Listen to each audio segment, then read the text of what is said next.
شهر رمضان الذي أنزل فيه القرآن هدى للناس وبينات من الهدى والفرقان۔ قرآن حکیم کے چوتھے پارے کی تفسیر کا خلاصہ پیش کیا جا رہا ہے۔ فرمایا گیا لن تنالوا البر حتى تنفقوا مما تحبون۔ Never will you attain righteousness until you spend of that which you love most۔ یعنی آپ بر کو پا ہی نہیں سکتے، نہیں صرف نہیں، ہرگز نہیں، لن نیور، تو ہرگز نہیں پا سکتے آپ بر کو۔ بر کی تفسیر میں سدی اور عمر ابن میمون نے کہا ہے کہ بر سے مراد جنت ہے، جی، یعنی آپ جنت کو ہرگز نہیں پا سکتے۔ بعض لوگوں نے ایک عجیب بات کہی ہے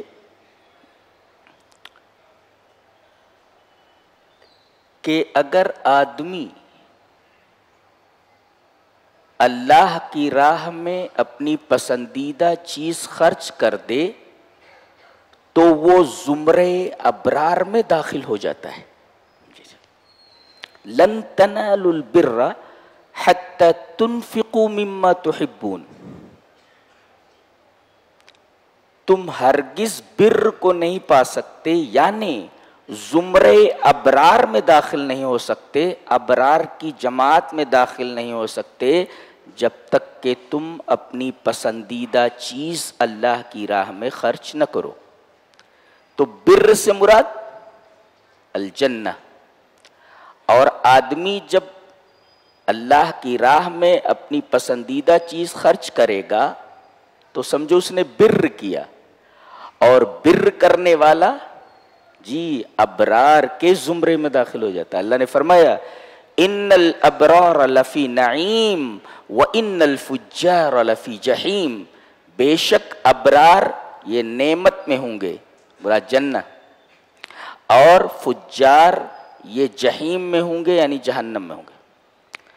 تو گویا کہ آیت کریمہ کے اس ٹکڑے کے ترجمہ یہ ہوا کہ never will you attain righteousness until you spend of that which you love most۔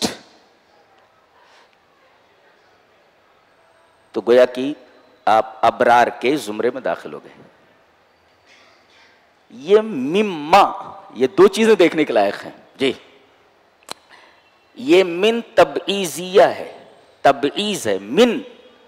من تبعیضیہ کا مطلب یہ ہے کہ اللہ آپ کی تمام محبوب چیزوں کو اپنی راہ میں خرچ کرنے کے بارے میں نہیں کہہ رہا ہے، بعض چیزیں خرچ کر دو۔ دیکھ رہے ہیں آپ، اللہ اکبر۔ عام طور پر انسان چمڑی چلی جائے مگر دمڑی نہ جائے، اس کا قائل ہے۔ اللہ نے اسی فطرت کو پیش نظر رکھ کر کے فرمایا ہے کہ جن جن چیزوں سے تو بہت زیادہ محبت کرتا ہے، تمام چیزیں میں اپنے راستے میں خرچ کرنے کے لیے تھوڑی کہہ رہا ہوں۔ من تبعیض، آف دیٹ وچ، یعنی ان میں سے کچھ خرچ کر دے۔ ایک یہ من کا مفاد ہے، اور ما کا مطلب ہوتا ہے، لوگ ترجمہ کیا کرتے ہیں، اللہ کی راہ میں مال محبوب خرچ کرے۔ نہیں، ما عام ہے، المال او ما یعمہ، مال بھی اس میں ہے، اور یہ لفظ ما عمومیت پر، عموم پر دلالت کرتا ہے، یعنی جو بھی چیز آپ کو پسند ہے. مثلا آپ کو دبدبہ حاصل ہے، آپ کو اقتدار حاصل ہے، آپ کو اسٹیٹس حاصل ہے، تو اللہ کے لیے یہ اسٹیٹس آپ کو محبوب ہے، یہ جاہ اور دبدبہ آپ کو محبوب ہے، آپ کا عہدہ آپ کو محبوب ہے، آپ کو جو پوسٹ ملا ہے وہ محبوب ہے، آپ کو جو منصب ملا ہے وہ محبوب ہے. تو یہ جو محبوب چیز ہے یہ بھی ضرورت پڑے تو اللہ تبارک و تعالیٰ کی راہ میں خرچ کر دو. تو صرف مال یہاں خرچ کرنے کی بات نہیں کہی جا رہی ہے، ما عام ہے، المال او ما یعمہ، مال بھی اور جو بھی تمہیں زیادہ محبوب ہو، اگر وہ اقتدار ہے تو اقتدار بھی چھوڑ دو اللہ کے لیے. آج تو جو کسی منصب پر پہنچ گیا، پوسٹ پر پہنچ گیا، مرتے دم تک ہٹنے کے لیے تیار نہیں ہوتا. جی چاہے کام کریں یا نہ کریں، پوسٹ سنبھالے رہیں گے. ارے کرسی ہے، تمہارا یہ جنازہ تو نہیں ہے، کچھ کر نہیں سکتے تو اتر کیوں نہیں جاتے؟ تو معاملہ یہ ہے کہ آپ کچھ کر بھی نہیں رہے ہیں اور جمے ہوئے ہیں اس کے اوپر. تو اس اقتدار کی قربانی دے دیجئے تاکہ آپ ابرار کے زمرے میں داخل ہو جائیں. کتنی باتیں معلوم ہوئی؟ جی جی. اللہ تمام محبوب چیزوں کو اپنی راہ میں خرچ کرنے کی بات نہیں کہہ رہا ہے، مطالبہ نہیں کر رہا ہے. بعض من اور ماں، صرف مال نہیں بلکہ جو بھی چیز آپ کو محبوب ہے وہ اللہ کی راہ میں خرچ کر دیں، جس سے آپ محبت کرتے ہیں.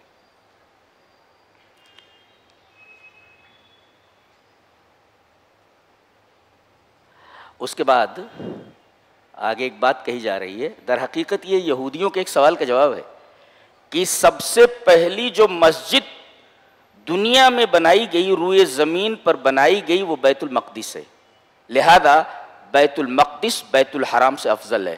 لہذا بیت المقدس سے منہ پھیر کر کے بیت الحرام کی طرف نمازوں میں پھر جانا، اسے قبلہ بنا دینا، یہ افضل کو چھوڑ کر مفضول کو اختیار کرنا ہے.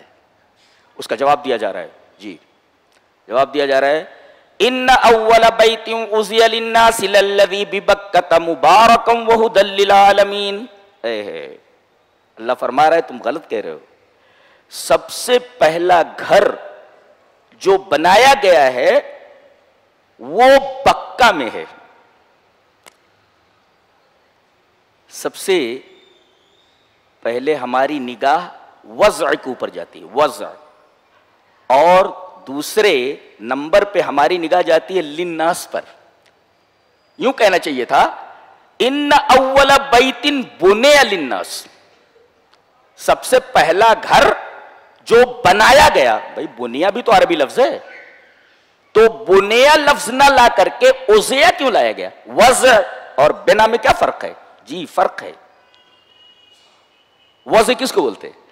وضع کہتے ہیں تخصیص شیء بشیء اذا اطلق الاول فهم منه الثانی.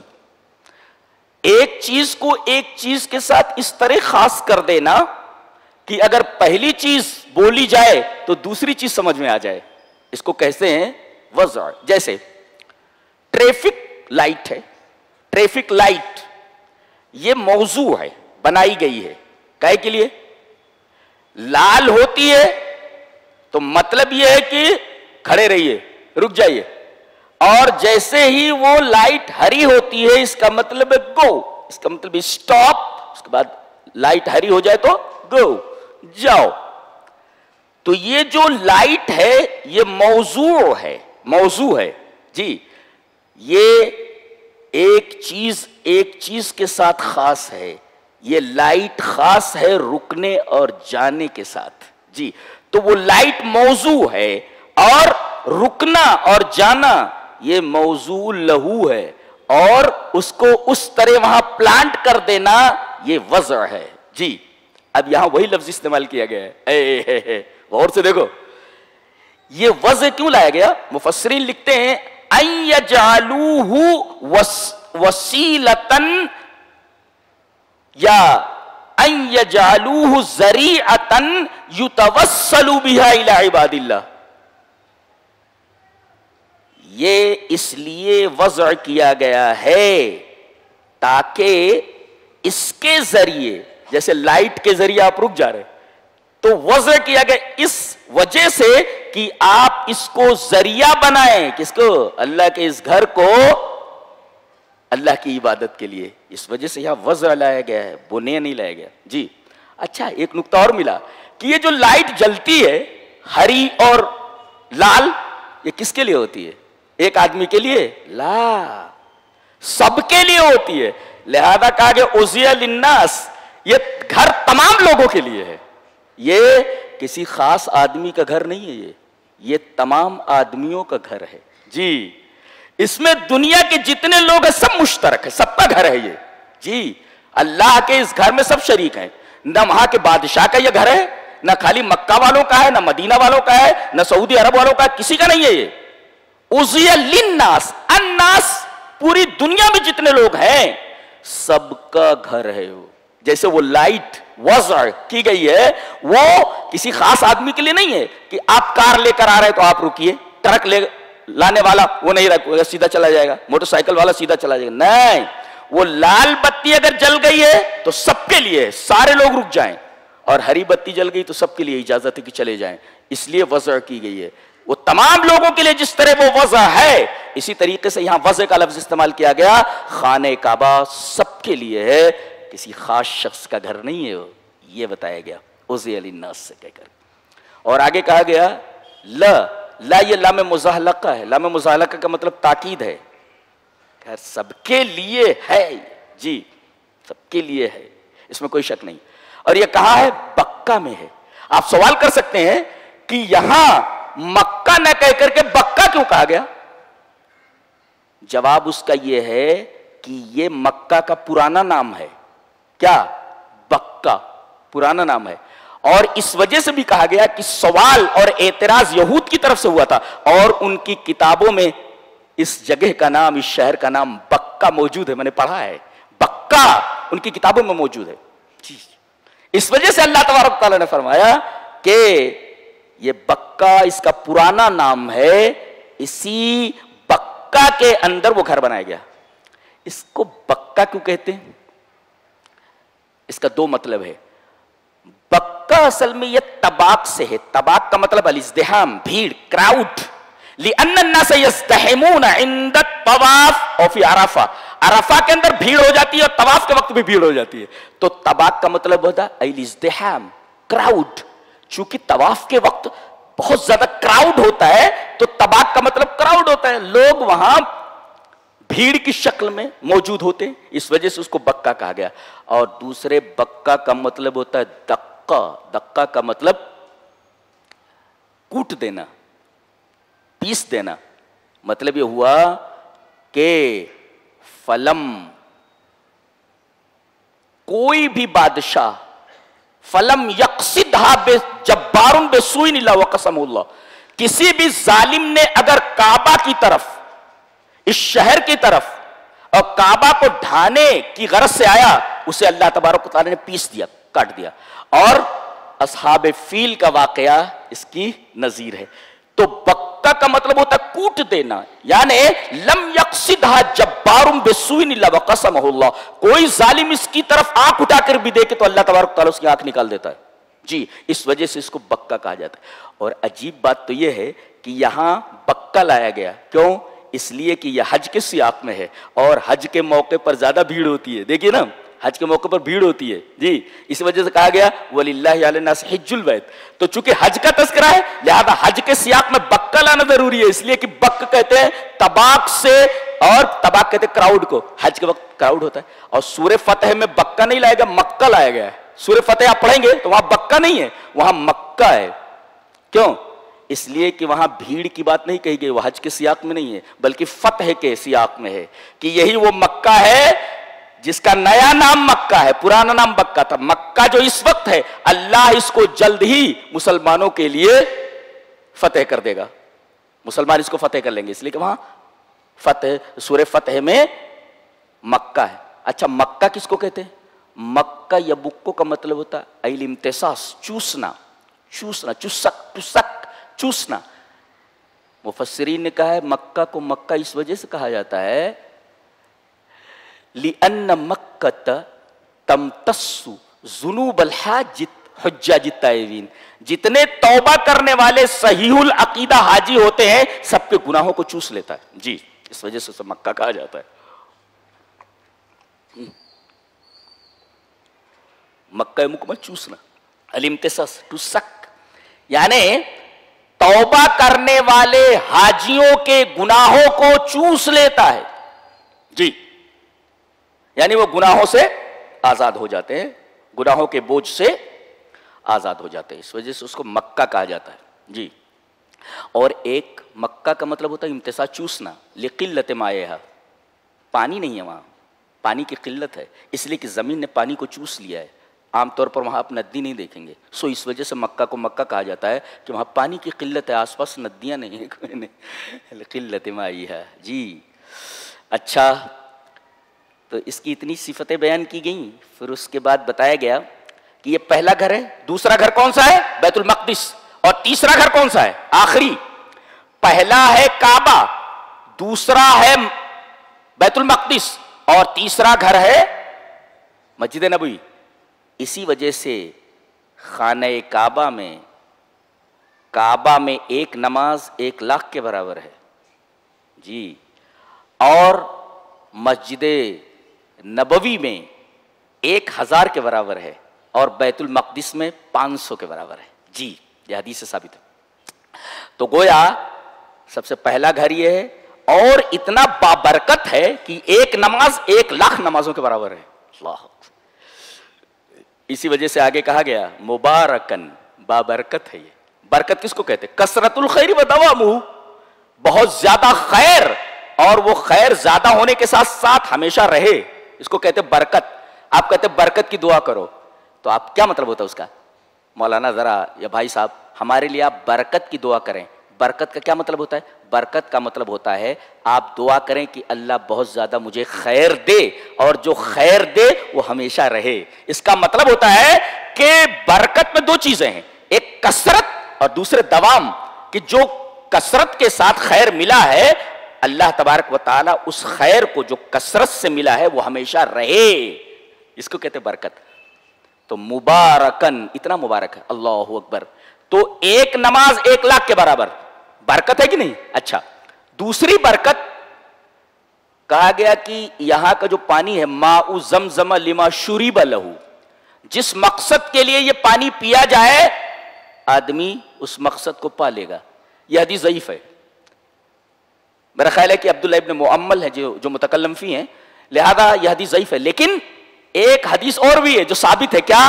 انہا مبارکتن طعام طعم وشفاء سقم، کہ یہ پانی بہت ہی بابرکت ہے، کھانے کا کھانا ہے اور بیماری کی شفا ہے، اللہ اکبر۔ لہذا بیمار کو زمزم پلاتے رہنا چاہیے، جی۔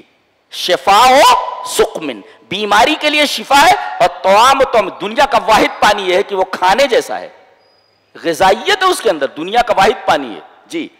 اور برکت یہ ہے کہ 4,000 سال سے زیادہ ہو گیا، آج تک وہ کنواں سوکھا نہیں، جبکہ آس پاس کہیں ندی نہیں ہے، کہیں سمندر نہیں ہے۔ عجیب بات ہے، آس پاس کی بات کر رہے ہیں، آس پاس کہیں ندی ہے، سب پہاڑوں کا علاقہ ہے، سب پہاڑ ہیں سب، وہ پانی، میرا خیال یہ ہے کہ ندی سوکھ جائے، اتنے حاجی پہنچتے ہیں، 25-30 لاکھ حاجی ہوتے ہیں، پیتے ہیں، نہاتے ہیں، لے کر کے آتے بھی ہیں، ساری چیزیں کرتے، پھر بھی وہ پانی کم نہیں ہو رہا ہے، وہ کہاں سے آ رہا ہے؟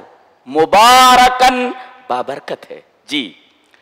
اور برکت کیسے؟ من حج فلم یرفس ولم یفسق رجع کیوم ولدتہ امہ، کہ اگر آدمی حج کرنے کے لیے گیا اور حج کے دوران اس نے بیوی سے ازدواجی تعلق قائم نہیں کیا اور ولم یفسق، اور کوئی گناہ کا کام نہیں کیا، تو لوٹے گا اس حال میں جیسے وہ پیدا ہوتے وقت تھا۔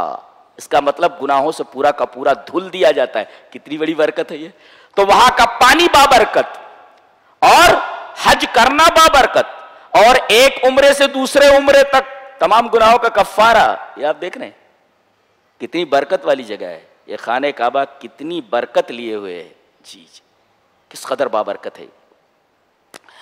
اب آگے چلیں، یہ تو مبارک ہوا. وَهُدًى لِّلْعَالَمِينَ، یہ عالمین جو ہے یہ در حقیقت عام سے خاص ہے. عالمین سے مراد انسان اور جنات، یہ انسانوں اور جنوں کے لیے ہدایت ہے. کیا مطلب؟ یعنی تتجہ الیہ فی کل یوم 5 مرات، اور وجوباً آپ 24 گھنٹے میں 5 وقت کی نمازوں میں آپ اسی طرف منہ کر کے نماز پڑھتے ہیں، چاہے جن ہو چاہے انسان ہو، سب کے لیے ہدایت ہے. وہ اسی کی طرف منہ کر کے آپ نماز پڑھیں گے، کسی اور طرف منہ کر کے نماز پڑھیں گے نماز نہیں ہوگی. جی، یہ ہے ھدی للعالمین. اچھا آگے چلیں. فیہ آیات بینات، یہاں آیات بینات ہیں. اللہ اکبر. واضح نشانی. واضح نشانی کیا ہے؟ ایک تو الحجر الذی قام علیہ ابراہیم عند بناء البیت، کہتے ہیں کہ ایک تو وہ پتھر ہے جس پر کھڑے ہو کر کے حضرت ابراہیم علیہ السلام خانہ کعبہ کی دیواریں اٹھا رہے تھے. یہ پتھر ایسا تھا کہ جیسے جیسے دیوار اونچی ہوتی جا رہی تھی یہ پتھر اونچا ہوتا جاتا تھا. جی جی جی. اور دوسرے حضرت ابراہیم علیہ السلام کے قدم مبارک کا نشان اس پتھر کے اوپر. جی، آیات بینات، واضح نشانی ایک یہ. اور دوسری واضح نشانی الحجر الاسود، کالا پتھر. یہ کالا پتھر حجر اسود یہ طواف کا نقطہ ابتدا ہے اور نقطہ انتہا ہے. یہیں سے طواف شروع ہوتا ہے اور ایک طواف ایک چکر یہیں آ کر ختم ہوتا ہے.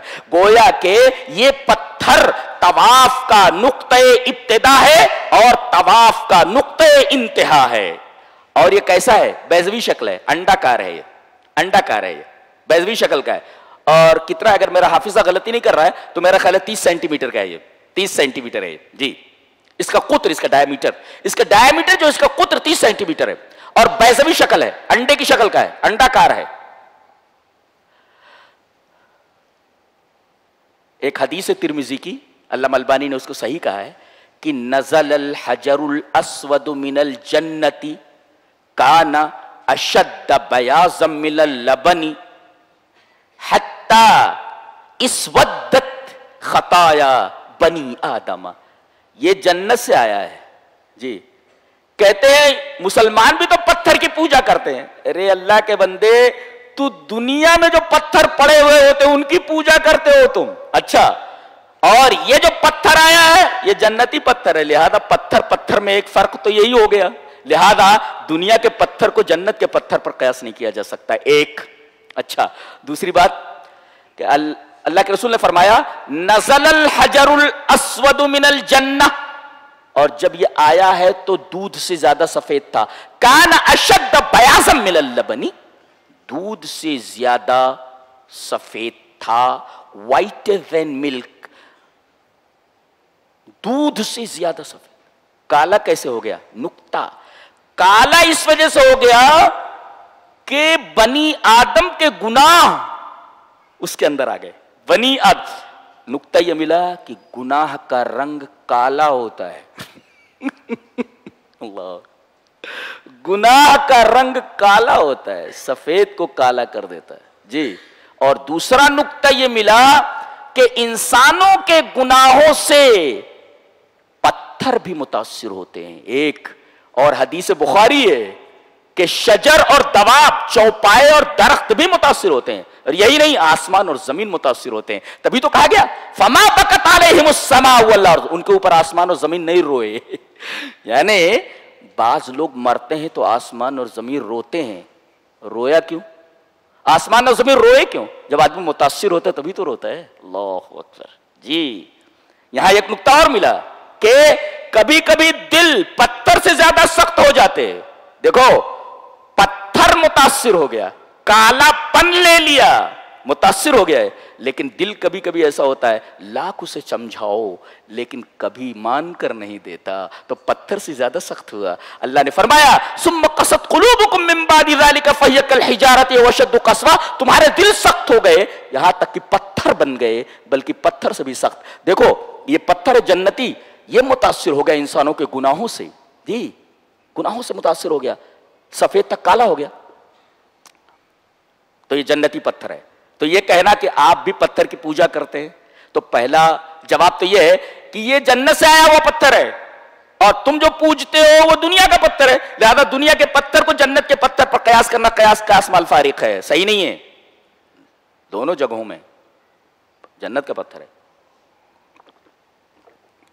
اور پوجا کس کو بولتے ہیں؟ کسی کو نفع نقصان کا مالک جان کر کے اس کے سامنے سر نیاز خم کرنا، دیٹ از کالڈ عبادت، دیٹ از کالڈ عبادت. حضرت عمر رضی اللہ تعالیٰ عنہ نے اس مسئلے کو سمجھا دیا ہے. جاء عمر ابن الخطاب رضی اللہ تعالیٰ عنہ الی الحجر الاسود. حضرت عمر ابن خطاب حجر اسود کے پاس آئے، رونے لگے. کہا کہ میں جانتا ہوں، انی لأعلم انک حجر، اے حجر اسود میں جانتا ہوں تو ایک پتھر ہے. لا تضر ولا تنفع، تو نہ نقصان پہنچا سکتا ہے نہ نفع پہنچا سکتا ہے. فرق ہو گیا. دیکھو عبادت میں آدمی جس پتھر کی پوجا کرتا ہے، جس کی عبادت کرتا ہے، اس کو نافع اور ضار مانتا ہے کہ یہ نفع پہنچا سکتے ہیں، بگڑی بنا سکتے ہیں اور یہ ہمیں نقصان پہنچا سکتے ہیں. تو آدمی جب کسی کی عبادت کرتا ہے تو ضرر اور نفع پیش نظر ہوتا ہے، اس کو ضار اور نافع مانتا ہے کہ یہ نفع پہنچا سکتا ہے، نقصان پہنچا سکتا ہے. حضرت عمر یہ کہہ رہے میں جانتا ہوں تو ایک پتھر ہے، لا تضر ولا تنفع، نہ تو نقصان پہنچا سکتا ہے اور نہ نفع پہنچا سکتا ہے. تو عبادت کہاں ہوئی؟ جی عبادت کہاں ہوئی؟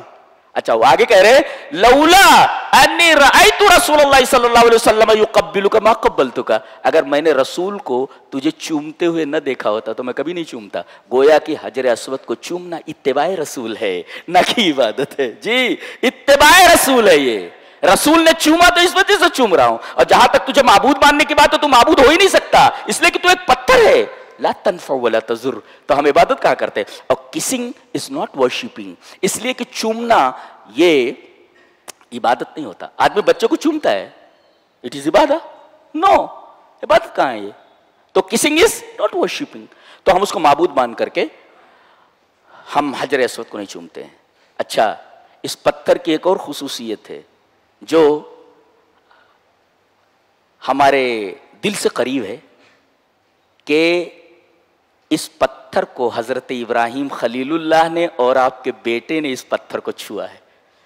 اور آپ کو معلوم ہے کہ نبی کا بدن اور نبی کا بدن جس چیز کو مس کر دے، چھو لے، آپ کا کپڑا یہ برکت کے قابل ہے. برکت حاصل کی جائے آپ کے کپڑے سے، آپ کے جوتے سے، آپ کے تھوک سے، آپ کے بال سے، یہ تمام چیزیں نبی کا بدن اور نبی جس کو چھو دے ساری چیزیں برکت والی ہو جاتی ہیں. لہذا حضرت ابراہیم نے اس پتھر کو چھوا ہے، لہذا مبارک ہے. حضرت اسماعیل نے اس پتھر کو چھوا ہے جو خانہ کعبہ کے معمار ہیں، اس وجہ سے ہمیں اس پتھر سے محبت ہے. ایک سوال اور، جس طرح پتھر کی عبادت کرنا بے وقوفی ہے، حماقت ہے، اسی طرح پتھر کو کنکری مارنا یہ بھی تو حماقت ہے. سوال کا جواب دے لیتے ہیں. ایسا کیوں؟ سوال کرنے والے بھی کیسا سوال کرتے ہیں. ٹھیک ہے پتھر کو پوجنا بے وقوفی ہے، لیکن پتھر کو وہاں حاجی لوگ جاتے ہیں تو جمرات کے اوپر پتھر کے اوپر کنکری مارتے ہیں، تو یہ بھی تو بے وقوفی ہے. بولے یہ بے وقوفی نہیں ہے، اس لیے کہ کسی کام کے کرنے کا ریزن موجود ہو تو حماقت نہیں ہوتی. ہو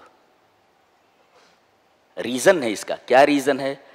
دشمن دوست کے دشمن کو دشمن سمجھنا چاہیے. جی یہ جو شیطان تھا کس کا دشمن تھا؟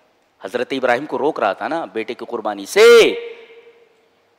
مار رہے تھے وہ پتھر. جی تو وہ دشمن تھا اور ابراہیم علیہ السلام ہمارے نبی ہیں، دوست ہیں، لہذا دوست کا دشمن دوست کا دشمن ہوتا ہے. لہذا دوست کے دشمن کو ہم دشمن سمجھتے ہوئے ہم اس کو پتھر مارتے ہیں. That is the reason. سبب ہے یہ. جیسے ہمیں اگر نشانے کی مشق کرنی ہو تو ایک پتھر کو رکھ دیتے ہیں اور پھر اس کے بعد اس پتھر کے اوپر اس کو ٹارگٹ بنا کر کے ہم نشانے کی مشق کرتے ہیں. That is the reason, not حماقہ. یہ بیوقوفی نہیں ہے. جی سمجھ میں آتا ہے. فیہ آیات بینات مقام ابراہیم. مقام ابراہیم بھی ہے، وہی جس پتھر پر کھڑے ہو کر کے حضرت ابراہیم علیہ السلام کعبہ کی بنا، کعبہ کی تعمیر کر رہے تھے، اس پتھر کو مقام ابراہیم کہتے ہیں جی. اور اس پتھر کے علاوہ وہ پتھر ہے جو جنت سے آیا ہے، الحجر الاسود، یہ دوسرا پتھر ہے جی، جس پر آپ کھڑے ہوئے ایک پتھر ہے، اور یہ جو جنت سے آیا الحجر الاسود ہے. ایک خصوصیت اور، ومن دخلہ کان آمنا، جو حدود حرم میں داخل ہو جائے، قاتل بھی سے گھومتا پھرتا رہتا ہے، جب تک باہر نہ نکلے حدود حرم کے سے قتل نہیں کیا جا سکتا، امان ہے اس کے لیے. اللہ اکبر. وَلِلَّهِ عَلَى النَّاسِ حِجُّ الْبَيْتِ مَنِ اسْتَطَاعَ، جس کے پاس طاقت ہو، طاقت ہونے کے بعد حج نہ کرے تو یہودی ہو کر مرے یا عیسائی ہو کر مرے بہت بڑا گناہ ہے. وَمَنْ كَفَرَ، اور جو انکار کر دے کہ حج ہے ہی نہیں، وہ کافر ہو گیا. فَإِنَّ اللَّهَ غَنِيٌّ عَنِ الْعَالَمِينَ، اللہ تبارک و تعالیٰ عالمین سے غنی ہے، اس کو کسی کی ضرورت نہیں. حج کرو گے تو اپنے فائدے کے لیے، اللہ کو اس میں کیا فائدہ جی. اس کے بعد فرمایا گیا یا ایھا الذین آمنوا اتقوا اللہ حق تقاتہ ولا تموتن الا وانتم مسلمون جی. ایک نقطہ یہ ہے، ایک ہوتا ہے اللہ سے ڈرنا، اور ایک ہوتا ہے اللہ سے اتنا ڈرنا جتنا کہ ڈرنے کا حق ہے. تو ڈرنا تو ہو سکتا ہے لیکن حق تقاتہ پر عمل نہیں ہو سکتا جی جی نہیں ہو سکتا. پھر سے بولتا ہوں، یا ایھا الذین آمنوا اتقوا اللہ، اے ایمان والو اللہ سے ڈرو. کتنا؟ حق تقاتہ، جیسا کہ اللہ سے ڈرنے کا حق ہے. یہ تو پورا ہی نہیں ہو سکتا، آپ ڈر سکتے ہیں مگر جیسا ڈرنے کا حق ہے آپ نہیں ڈر سکتے، انسان کے بس میں نہیں ہے. لہذا یہ جب آیت اتری تو صحابہ کرام کے اوپر شاق گزرا. صحابہ کرام نے سوال کیا کہ اللہ کے رسول یہ کیسے ہو سکتا ہے؟ تو اللہ تبارک و تعالی نے آیت نازل فرمائی فاتقوا اللہ ما استطعتم، جتنا تم سے ہو سکے اتنا تم اللہ سے ڈرو جی. حق تو ادا ہی نہیں کر سکتے تم اللہ سے ڈرنے کا، لہذا آیت نازل ہوئی فاتقوا اللہ ما استطعتم، جتنا تم ڈر سکتے ہو، جتنی استطاعت ہے اس استطاعت کے مطابق اللہ سے ڈرو. حق کا تقاتی تو ہو ہی نہیں سکتا. اور حق کا تقاتی کی تفسیر کی گئی ہے کیا؟ ان یطاع،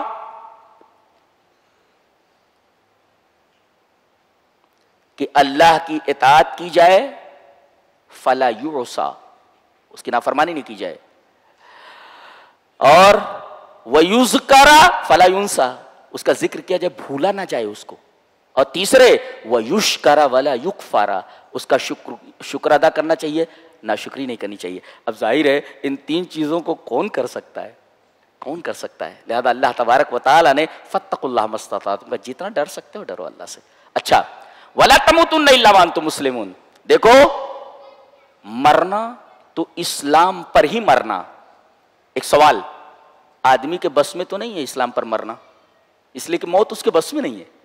تو اسلام پر مرنا ہے آپ کو، تو اسلام پر مرنا یہ ہمارے اختیار میں کہاں ہے؟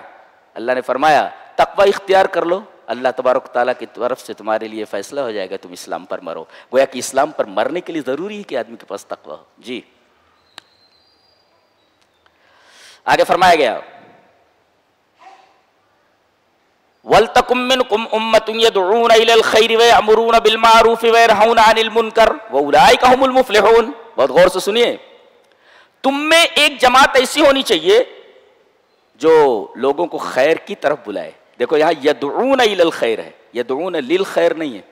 یدعون للخیر کا مطلب ہوتا ہے بھلائی کی دعوت دینا، اور ایک ہوتا ہے بھلائی کی طرف دعوت دینا. یعنی انما یوصلون الخیر خیر للغیر، یعنی وہ دوسروں کے پاس جا کر کے خیر پہنچاتے ہیں. اسی وجہ سے یدعون الی الخیر کہا گیا، یدعون للخیر نہیں کہا. لہذا آدمی کو چاہیے کہ دین کی بات پاس میں آئے آدمی تب بھی پیش کر دیں، ورنہ جا کر کے لوگوں کو دعوت دیں دین کی جی، جائیں پہنچائیں، یہ آپ کا فریضہ ہے. اچھا، خیر کسے کہتے ہیں؟ الاسلام جی. تو گویا کہ اسلام کی آپ کو دعوت دینی ہے. اچھا، وَيَأْمُرُونَ بِالْمَعْرُوفِ وَيَنْهَوْنَ عَنِ الْمُنْكَرِ، ایک ہوتا دائی اور ایک ہوتا عامر، دونوں میں فرق ہے. دائی کا کام ہوتا ہے کہ الذی یبین الاحکام الشرعیہ ویرشد الیہا ویحذر من مخالفتہا. دائی کا کام یہ ہوتا ہے کہ وہ احکام شرعیہ کو واضح کر دے، اس کی طرف آپ کی رہنمائی کر دے، اور یہ بتا دے کہ اگر مخالفت کرو گے تو خیر نہیں ہے تمہاری. یہ کام دائی کا ہے. اور عامر کس کو کہتے ہیں؟ عامر تین طریقے کے ہوتے ہیں. ایک ہوتے ہیں صاحب اقتدار لوگ، الاقویاء والامراء، طاقتور لوگ، وہ ہاتھ سے معروف کا حکم دے، یہ کرنا ہے. جیسے بیٹا نماز نہ پڑھتا ہو تو باپ اسے حکم دے، دعوت نہ دے، حکم دے. دعوت اور حکم میں فرق ہے جی.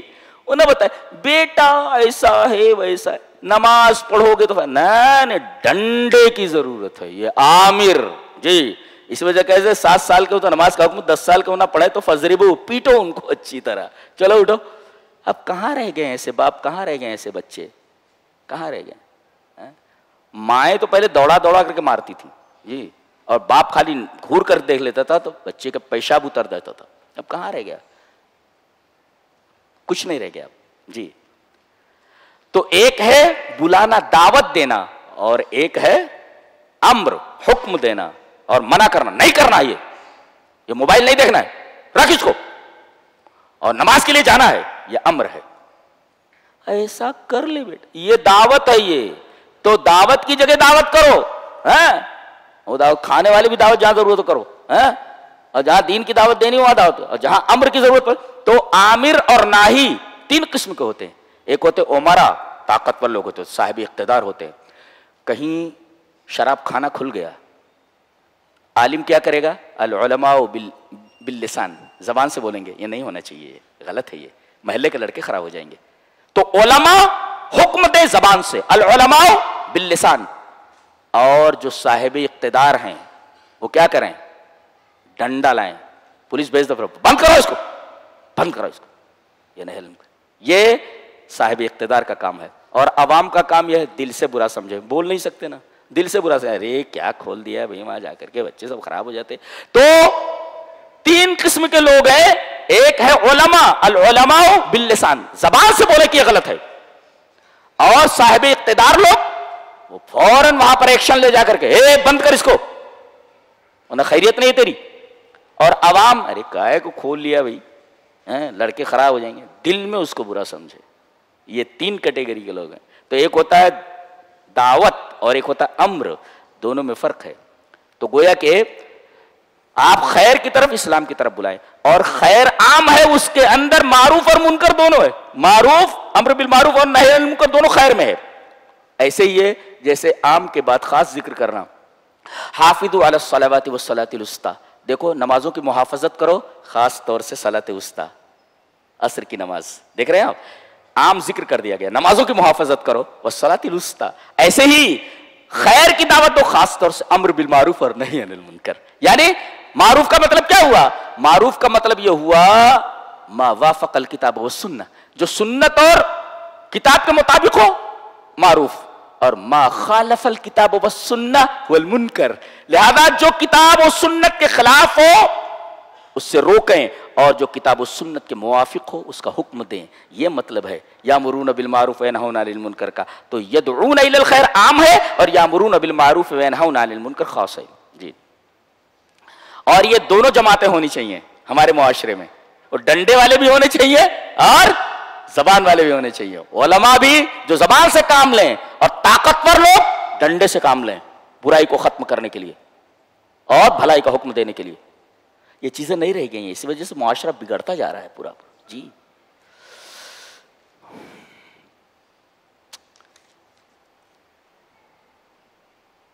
ایک بڑی پیاری بات بولوں، اللہ فرماتا ہے، میری بات کیا، اللہ کی بات ہے، لیسوا سواء من اہل الکتاب. یہودیوں میں، عیسائیوں میں سب ایک جیسے نہیں ہیں. ہے ان میں کچھ لوگ ایسے ہیں یتلون آیات اللہ، اللہ کی آیتیں تلاوت کرتے ہیں، آناء اللیل، رات کے وقت، وہم یسجدون، سجدے میں رہتے. یعنی یہودیوں میں بھی سارے لوگ ایک جیسے نہیں ہیں.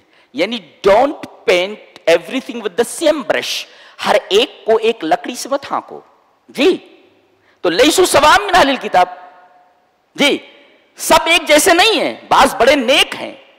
اس سے ایک نقطہ ملا کہ کسی قوم کا کوئی ایک فرد اگر جرم کرتا ہے تو پوری قوم کو بدنام نہ کیا جائے. ایسا ہو رہا ہے. قرآن حکیم بولتا ہے کہ یہودیوں کے اندر بھی اچھے لوگ ہیں. جی جی دیکھ رہے ہیں آپ، لیسوا سواء، سب ایک جیسے نہیں ہیں. اس میں نقطہ یہ ہے کہ کسی قوم کا کوئی آدمی اگر کوئی خطا کرتا ہے تو پوری قوم کو مطعون نہ کیا جائے کہ پوری قوم خراب ہے. اگر ایک آدمی کہیں کوئی معاملہ کر دیتا, کہتے یہ قوم دہشت گرد ہے, پوری کے پورے مسلمان دہشت گرد ہیں. وائی, یہ کیسے بھائی؟ لیسوا سواء من اہل الکتاب. گویا کہ مسلمانوں کے سب سے بڑا دشمن ہے اللہ تبارک و تعالیٰ ان کے بھی اچھے لوگوں کی قدر کرتا ہے. دیکھ رہے ہیں آپ, لیسوا سواء, don't paint everything with the same brush. ایک لکڑی سے سب کو مت ہانکو.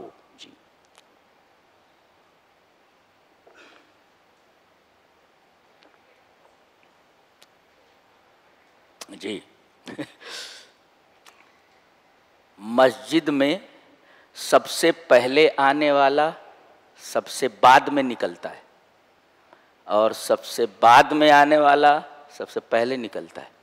جی, تو اس میں صالح کون ہے؟ قرآن حکیم بتاتا ہے جو مسارع الی الخیرات ہے, بھلائیوں کی طرف ریس کرنے والا ہے, وہ بھلائی میں آگے رہتا ہے.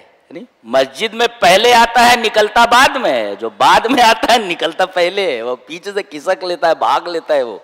جی, اسی وجہ سے اللہ تبارک و تعالی نے. اچھا, ایک نقطہ اور یہاں ذہن میں رکھیں کہ ہر معاشرے میں علماء ہونے چاہیے, بھلائیوں کا حکم دینے والے, برائیوں سے روکنے والے.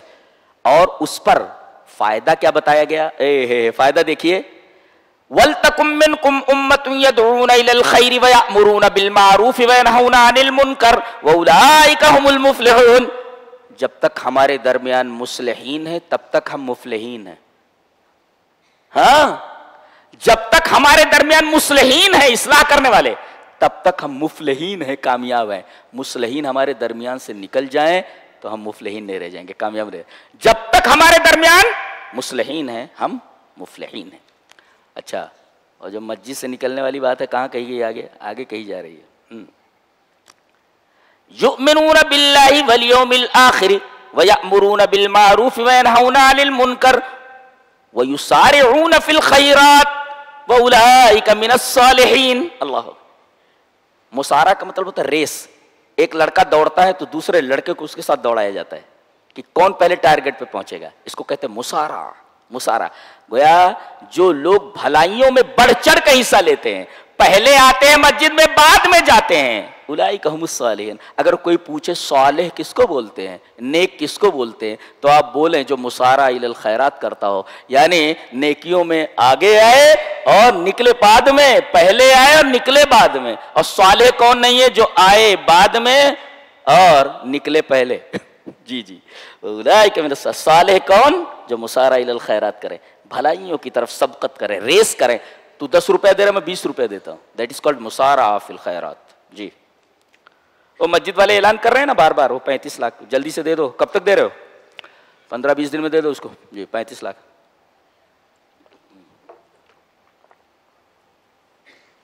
جلدی جلدی دے دو, بار بار اعلان کر رہے ہیں بیچارے.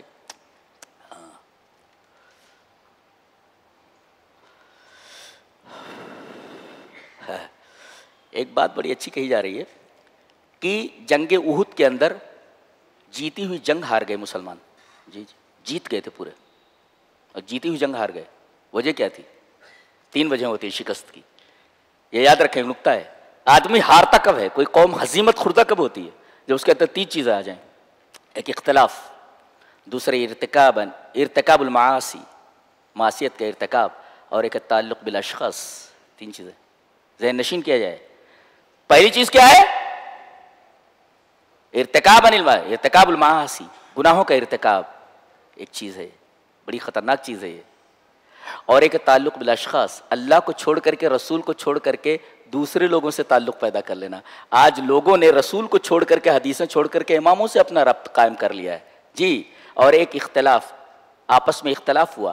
اس لیے کہ نبی کریم صلی اللہ علیہ وسلم نے جن لوگوں کو وہاں جبل عینین پر جبل عینین کو میں نے دیکھا, عجیب حال ہے, وہ جہاں مسلمانوں نے پوزیشن لے رکھی تھی وہاں اب کچھ افغانی اور پاکستانی اور کہاں کے لوگ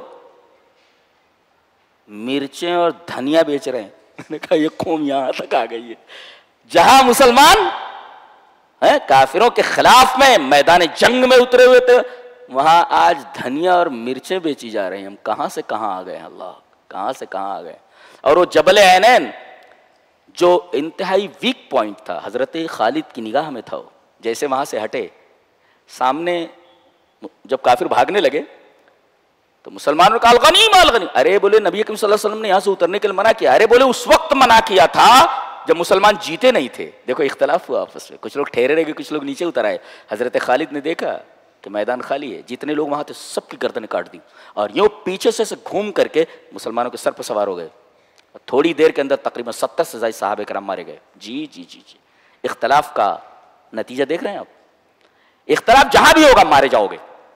تو ہزیمت اور شکست کہاں ملتی ہے؟ جب تین چیزیں آ جائیں. آپسی اختلاف، کتنے لوگ بٹے ہوئے ہیں، سنی، دیوبندی، قادیانی، الا بلا شیعہ، سب بٹے ہوئے ہیں. ہماری طاقتیں بٹ گئی ہیں اور اس اختلاف سے غیروں نے فائدہ اٹھایا ہے اور ہمارے سر پہ سوار ہو گئے ہیں اور ہمیں جس طرح چاہے استعمال کر رہے ہیں. اللہ جی بڑی خطرناک بات ہے. اختلاف ہر واحد ایک.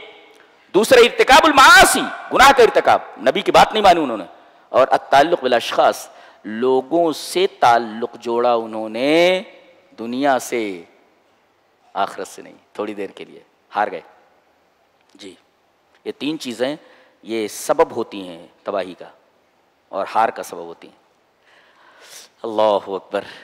اب بہت عجیب و غریب بات کہنے جا رہا ہوں. کل نفس ذائقۃ الموت. ایک ہوتا ہے جسد، بدن، ایک ہوتی ہے روح، برابر ہے، اور ایک ہوتا ہے نفس. جی یہ فرض کرے موبائل ہے، یہ موبائل، یہ پورا موبائل کا یہ پورا سیٹ اوپر کا یہ ہے جسم، جسد ہے. اور اس کے اندر جو بیٹری ہے، جی بیٹری ہے، یہ بیٹری نفس ہے. اور یہ ہماری آواز جن فریکوینسیز کے اوپر جا رہی ہے، دیٹ از کالڈ روح. اگر یہ فریکوینسی کٹ جائے تو پھر موبائل بیکار ہے، بیٹری نکل جائے تب بھی بیکار ہے. تو گویا یہ موبائل سیٹ یہ ہے جسد، بدن ہے، اور اس کے اندر جو بیٹری ہے یہ نفس ہے. اور ہماری آواز جس فریکوینسی کے اوپر جا رہی ہے، یہ فریکوینسی دکھائی نہیں دیتی روح کی طرح، اور اسی کے اوپر ہماری آوازیں سفر کرتی ہیں، یہ ہے روح. اگر بدن سے اس روح کا رابطہ ختم ہو جائے تو آدمی مر جاتا ہے. جیسے فریکوینسیز کا رابطہ اگر موبائل سے ختم ہو جائے تو موبائل ڈیڈ ہو جاتا ہے. سمجھ گئے؟ جی اسی وجہ سے اللہ تبارک و تعالی نے نفس کی تعریف بھی کی ہے اور مذمت بھی کی ہے. جی کہا نفس لوامہ ہے، ملامت کرتا ہے گناہ پر آدمی کے، اور نفس امارہ ہے، بہت برائی کا حکم دیتا ہے یہ، اور کہا نفس مطمئنہ ہے. اللہ اکبر. دیکھیں تعریف بھی کی گئی اور کہیں اس کی برائی بھی کی گئی. اور لیکن روح لم تذم اطلاقا فی القرآن، روح جو ہے اس کی کبھی مذمت نہیں کی گئی، اس کی برائی نہیں کی گئی، اس لیے کہ وہ امر ربی ہے. تو روح اور نفس میں یہ فرق ہوا. اور جسد آدمی کا یہ بدن ہے. جی اور آدمی کی اوقات بت اتنی ہے، یہ مرت لوک ہے، یہاں کسی کو رہنا نہیں ہے. جی جی جی جی مرت لوک ہے یہ. اور آدمی کی بس اوقات اتنی ہے، پیدا ہوتا ہے تو ننگا ہوتا ہے، دوسرے اسے کپڑا پہناتے، جاتا ہے تب بھی ننگا ہوتا ہے، دوسرے لوگ اسے کپڑا پہنا کر کے بھیجتے ہیں. پیدا ہوتا ہے تو اپنے کپڑے نہیں پہن سکتا، جاتا ہے تو نہا نہیں سکتا، کپڑے پہن نہیں سکتا. یہ ہے انسان کی حقیقت. کیا انسان ہے بولے تو کیا انسان. کل نفس ذائقۃ الموت، ہر نفس کو موت کا مزہ چکھنا ہے. یہ نہیں کہا گیا ہر نفس مر جائے گا، مزہ چکھنا ہے. دنیا میں کتنے مزے چکھتے ہیں آدمی. یہ کھانے کا مزہ ہے، یہ عورت کا مزہ ہے، یہ فلاں نعمت کا مزہ ہے. لیکن آدمی ان نعمتوں کو برت کر کے ان کا مزہ بتا سکتا ہے کیسا ہے، اس کا ذائقہ کیسا ہے. لیکن یہ واحد ذائقہ ہے کہ جس کو یہ ذائقہ چکھنا ہوتا ہے وہ بتا نہیں سکتا کہ موت کا ذائقہ کیسا ہے. جی چلا جاتا ہے یہاں سے بغیر بتائے ہوئے کہ اس کا ذائقہ کیسا ہے. کل نفس ذائقۃ الموت، ہر نفس کو موت کا مزہ چکھنا ہے. دو قسم کے ہوتے ہیں لوگ، ایک اللہ کی راہ میں مرتے ہیں اور ایک بستر پر مرتے ہیں. جی بتایا گیا جو اللہ کی راہ میں مرتے ہیں وہ کیسے ہوتے ہیں. بتایا گیا یہ مرتے نہیں، یہ زندہ ہوتے ہیں. بل احیاء عند ربهم یرزقون. پہلے کہا گیا کہ یہ زندہ ہیں، اچھا اس کے بعد عند ربهم کہا گیا، پھر رزق کہا گیا. کھانے کا ذکر بعد میں ہے، پہلے پڑوس کا ذکر کیا گیا ہے جی. عند ربہم اپنے رب کے پاس. پاس ہوتا ہے جو پڑوسی ہوتا ہے. اسی وجہ سے مفسرین نے کہا کہ ان جوار اللہ اعظم الرزق. اللہ تبارک و تعالیٰ کا پڑوس یہ سب سے بڑا رزق ہے. جانتے ہیں یہ دعا کس نے مانگی ہے؟ فرعون کی بیوی حضرت آسیہ بنت مزاحم نے. میرے رب، میرا یہ شوہر کافر ہے، مجھے یہ محل پسند نہیں ہے، مجھے یہاں کی نعمتیں پسند نہیں ہیں، مجھے یہاں کی آسائشیں پسند نہیں ہیں. میرے رب، میرے شوہر نے میرے قتل کا مکمل عزم کر لیا ہے، مجھے مار دے گا یہ. میں تیری راہ میں مرنا پسند کرتی ہوں، لیکن ایک دعا ہے میری. کیا؟ رب ابن لی عندک بیتا فی الجنہ. میرے رب جنت میں ایک گھر بنا دے اپنے پاس. اپنے پاس. اللہ اکبر. لہذا مفسرین نے کہا ہے کہ الجار قبل الدار. گھر سے پہلے پڑوسی دیکھو. ایک بڑے میں اپنا گھر بیچ رہے تھے. ایک صاحب آئے، سنا ہے بڑے میں آپ گھر بیچ رہے؟ بولے ہاں بیچ رہا ہوں. بولے کتنے کا ہے؟ بولے 5 لاکھ کا لوں گا. 6 لاکھ. اچھا پاگل ہے بڈھا ہے. اس کے بعد دوسرا آیا، کہا کہ بڑے میں سنا ہے کہ گھر بیچ رہے ہیں. بولے ہاں بیچ رہا ہوں. کتنے کا ہے؟ بولے 5 لاکھ کا لوں گا. 6 لاکھ. پاگل آدمی بھائی. تیسرا جو بہت چالاک تھا وہ آیا، کہا کہ بڑے میاں سنا ہے گھر بیچ رہے ہیں. بولے بیچ رہا ہوں. بولے کتنے کا ہے؟ بولے 5 لاکھ کا لوں گا. 6 لاکھ. کہا کہ ڈن، یہ 6 لاکھ پکڑیے آپ، گھر میرا ہوا. لیکن یہ بتائیں گے فلسفہ کہ گھر بتا رہے ہیں 5 لاکھ کا لیں گے 6 لاکھ. کہہ رہے ہیں اس لیے کہ میرا پڑوسی بہت اچھا ہے، 1 لاکھ میں اس پڑوس کا لے رہا ہوں میں. تو الجار قبل الدار. گھر لینے سے پہلے پڑوسی دیکھو، اس لیے کہ پڑوسی کبھی کبھی عذاب جان ہو جاتے، وبال جان ہو جاتے جی. تو یہ زندہ ہیں، ایک تو یہ، اور دوسرے عند ربہم اپنے رب کے پڑوس میں ہیں. اور یرزقون رزق دیا جا رہا ہے، خوب کھینچ رہے، خوب کھا رہے وہاں. فرحین بما آتاہم اللہ، بڑے خوش ہیں اللہ کی اس فضل کے اوپر. اللہ بتایا نہیں جا سکتا کیا ہے، تفسیر نہیں کی جا سکتی جی. کیا کیا نعمتیں اللہ تبارک و تعالیٰ نے عطا فرمائی ہیں جی جی.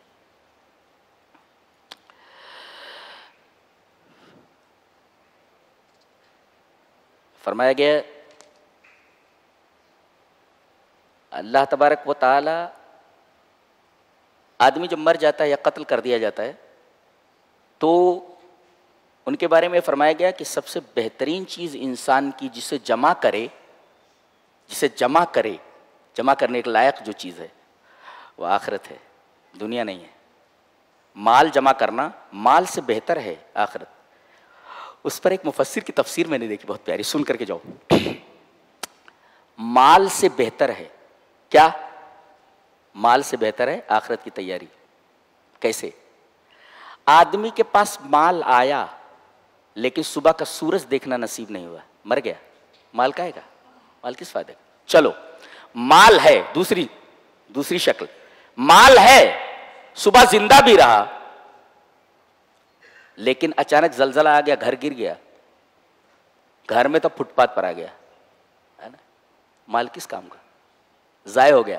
نمبر 3، مال بھی تھا، ضائع بھی نہیں ہوا لیکن بیماری لگ گئی. بولے حضرت کیا کھا رہے ہیں؟ بولے سب کچھ منع ہے. کھا کیا رہے بتائیے؟ بولے وہ کہہ رہے ہیں ڈاکٹر صاحب کہ وہ باہر سے سبزیاں لاؤ اور سبزیوں کو خوب ابال لو. میں نے کہا کہ سبزی کھانے کو؟ بولے نہیں، اس سبزیوں کا رس نچوڑ کر کے اس کا جوس پینے کے لیے بولے ہیں. کچھ کھائے تو مر جائیں گے. یہ دیکھیے مال کا کیا مطلب ہوا، بیماری لگ گئی. اور تیسرے، چلو بھائی بیماری نہیں ہے لیکن خطرات تو ہمیشہ، مال کے غلاف میں خطرات ہمیشہ چھپے رہتے ہیں. کبھی بھی چور آ سکتا ہے، کبھی ڈاکو آ سکتے ہیں، خطرے لگے رہتے ہیں. اس مال کے پیچھے آپ کو قتل کر دیا جاتا. چلو خطرات بھی نہیں ہیں، خطرات کو اگنور کر دیا جائے، نظر انداز کر دیا جائے، پھر بھی دنیا فانی ہی تو ہے، ایک دنیا سے نکل کر کے جانا ہے، مرت لوک ہے یہ. لہذا آدمی جمع کرے تو آخرت کے لیے نیکیاں جمع کرے. تو نیکیاں یہ مال سے بہتر ہیں. اس دلیل کی بنا پر خیر مما یجمعون، آدمی جو جمع کرتا ہے سب سے بہتر چیز نیکیاں ہیں. کہتے ہیں اسلام میں عورتوں کو کوئی حق نہیں دیا گیا. عجیب پوری سورت ڈیڈیکیٹ کر دی گئی ہے محترماؤں کو. اتنی فضیلت ہے اللہ تبارک و تعالیٰ نے ان کی اتنی قدر فرمائی ہے. کیا؟ سورہ نساء پوری ایک سورت ڈیڈیکیٹ کر دی گئی ہے عورتوں کے نام پر, اور اس سورہ کریمہ میں اکثر احکام عورتوں کے. جی, پوری سورہ ان کے نام سے کر دی گئی ہے. سورہ مرد کہیں نہیں ہے, سورہ نساء سورہ عورت ہے, سورہ مرد کہیں نہیں ہے. یہ عورتوں کی فضیلت کی دلیل ہے. اور دوسرے, یا ایھا الناس اتقوا سے بات کو شروع کیا جا رہا ہے, یعنی سب سے زیادہ شوہر کو اپنی بیوی کے بارے میں تقوی اختیار کرنا چاہیے. جی, بلا وجہ آپ اسے کچھ مت کہیں. یہ اللہ تبارک تعالیٰ نے مقام دیا ہے عورت کو. شوہر سے کہا گیا یا ایھا الناس اتقوا ربکم, اے لوگو تم تقوی اختیار کرو. جی, یہاں عورتوں کا تذکرہ ہے اور سب سے پہلے تقوی سے بات شروع کی جا رہی ہے, یعنی سب سے زیادہ تقوی اختیار کرنا چاہیے اپنی عورت کے بارے میں. جی, کتنا بڑا مرتبہ ہے. اور کہا گیا خلق منہا زوجہا, پہلے آدم کو پیدا کیا اور آدم کی پسلی سے حوا کو پیدا کیا گیا. یہ نقطہ ہے اس بات کی طرف, اس بات کا کہ عورت کے بغیر مرد ناقص ہے, اس لیے کہ پسلی تو نکال لی گئی نا. اب کوئی اگر یہ انگلی کاٹ دی جائے تو ناقص تو ہوا نا آدمی, انگلی نہیں ہے بولے تو. یہ پسلی نکال لی گئی, اب یہ شادی کر لو, جب وہ پسلی واپس آ گئی تب آپ مکمل ہوئے. لہذا مرد کے لباس میں رہتے ہوئے عورت سے بے نیاز نہیں ہو سکتا, اور عورت کے لباس میں رہتی ہوئی کبھی مرد سے بے نیاز نہیں ہو سکتے. دونوں ایک دوسرے کے مکمل ہیں, ایک دوسرے کو مکمل کرتے ہیں. جی, اس لیے کو پسلی نکل گئی نا.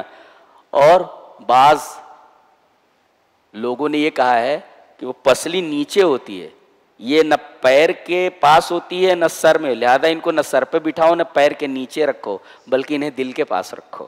جی جی, سر پہ بٹھائے تو گئے اور پیر کے نیچے رکھے تو گئے, جہاں سے نکالی گئی ہیں ان کو وہیں رکھو, یعنی دل کے پاس رکھو. جی جی, وَخَلَقَ مِنْهَا زَوْجَهَا, اس نفس سے اس کے جوڑے کو نکالا گیا. جی, اس کے بعد کہا گیا 4 کر سکتے ہو, 2 کر سکتے ہو, 3 کر سکتے ہو, 4 کر سکتے ہو. ہاں, خوش ہو گئے سب.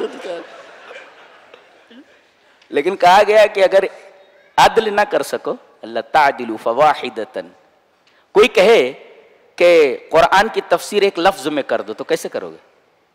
پورے قرآن کی تفسیر ایک لفظ میں کرنا ہے, میں کر سکتا ہوں ایک لفظ میں. جی, بولے قرآن کی تفسیر کر دو, بولے کتنے گھنٹے؟ بولے گھنٹے نہیں, ایک ورڈ میں. میں نے کہا قرآن عدل ہے, عدل ہے, عدل, صرف عدل, عدل ہے بس, از اول تاخر عدل ہے. تو اگر تم عدل نہ کر سکو تو 2 نہیں کر سکتے. ابھی ہمارے ایک ساتھی نے بتایا کہ وہ تبلیغ کے لیے نکلے تھے, بیوی نے کہا میں بھی ساتھ چلوں گی. کائے کو ساتھ چل رہی ہے بھائی؟ ہیں, نہیں میں ساتھ چلوں گی. تو میں نے کہا وضاحت کر دیں گی محترمہ, کیوں جا رہے؟ بولے یہ بڑے لپو اور جھپو ہیں. اب تک میں لپو اور جھپو کا معنی دیکھ رہا ہوں, ڈکشنری میں مل نہیں رہا ہے. سبحان اللہ. بولے ان پر اعتبار نہیں ہے, لپو جھپو ہیں.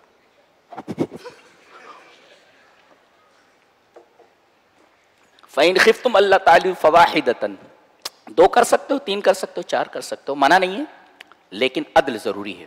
عدل اگر کر سکتے ہو رکھ سکتے ہو. فَإِنْ خِفْتُمْ أَلَّا تَعْدِلُوا فَوَاحِدَةً, اگر تمہیں خوف ہو کہ عدل نہیں کر سکو گے, ایک پر اکتفا کرو. جی, اس کے بعد یہ فرمایا گیا کہ آدمی کو جلد ہی توبہ کر لینا چاہیے. جی, انما التوبۃ علی اللہ, یہ خاص نقطہ ہے. نقطہ خاص کیا ہے؟ اللہ پر توبہ ہے. اللہ کیا بولا؟ اللہ پر توبہ کا مطلب یعنی اللہ نے اپنے اوپر لازم کر لیا ہے کہ بندہ اگر توبہ کرے گا تو میں اس کی توبہ قبول کر لوں گا. اللہ کے اوپر کوئی چیز لازم نہیں ہے, اللہ نے اپنے اوپر لازم کر لیا ہے. اللہ اکبر. لہذا یہ پورا مہینہ ملا ہے, زیادہ سے زیادہ توبہ کریں, سجدے میں چلے جائیں, رونے لگے, سب معاف ہو جاتا ہے انشاءاللہ ساری چیزیں. جی, انما التوبۃ علی اللہ للذین یعملون السوء, جو لوگ برائی کرتے رہتے ہیں اللہ نے ان کی توبہ کو اپنے اوپر لازم کر لیا. نیکوں کی توبہ کی بات نہیں کہے، برائی کرنے والوں کی بات کہی جا رہی ہے. یعملون السوء، جو برائی کرتے رہتے ہیں، اللہ نے ان کی توبہ کو اپنے اوپر لازم کر لیا ہے. لیکن توبہ کب کر لینی چاہیے؟ ثم یتوبون من قریب، جلدی توبہ کر لو. نہیں تو کہیں گے ارے ابھی جوانی ہے گناہ کرتے جاؤ. ارے بھائی اگلے لمحے کا، جی اگلے لمحے کا آپ کو کوئی گارنٹی نہیں ہے، کوئی ضمانت نہیں ہے. ایک بات بولوں، ایک قتل کے مجرم کو فرد جرم یہ سنا دی گئی کہ تمہیں کل 12 بجے پھانسی کی سزا دی جائے گی. جی کتنے گھنٹے ہیں؟ بولے 12 گھنٹے.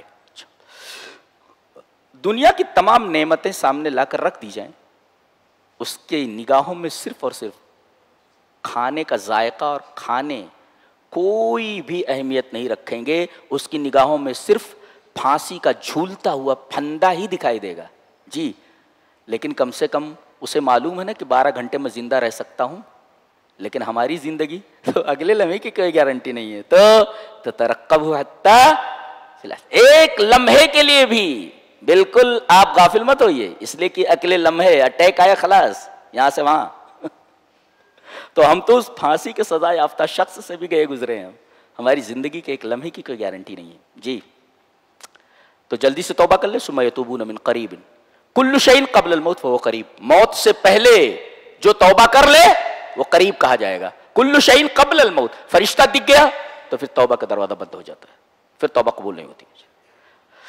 یہ تھا چوتھے پارے کا خلاصہ. اللہ ہمیں نیک عمل اور اچھی سمجھ کی توفیق عطا فرمائے. وآخر دعوانا الحمدللہ رب العالمین.